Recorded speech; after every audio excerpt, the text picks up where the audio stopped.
বাজারে গেছিল এই টাইমে, পরের দিন বলবে আহারে ওই শীতের কাপড়টা পরতো, তৃতীয় দিন বলবে ও আসলে এই সেই, চতুর্থ দিন ভুলা যাবে আস্তে আস্তে, পঞ্চম দিন মোটামুটি, আস্তে আস্তে 1-1.5 মাস যাবে, গতি পৃথিবীর মতো চলতে থাকবে, আকাশ আকাশের মতো থাকবে, বাতাস বাতাসের মতো থাকবে, আপনার বন্ধু টন্ধু যারা যার যার কর্মস্থানে সে মতোই করবে, কিন্তু আমি আপনি কবরে থাকতে হবে।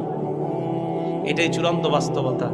ইমানদারকে যখন বলবে আমি ইমানদারকে সত্যায়ন করলাম, আমার ইমানদার বান্দা যা বলছে সত্য কথা, এই কথা বলার পর আল্লাহ বলেন আফরিশুহু মিনাল জান্নাহ, আমার ইমানদার বান্দাকে কবরের মধ্যে দুনিয়ার মানুষ 3টা পাতলা কাপড় দিয়ে পাঠাইছে।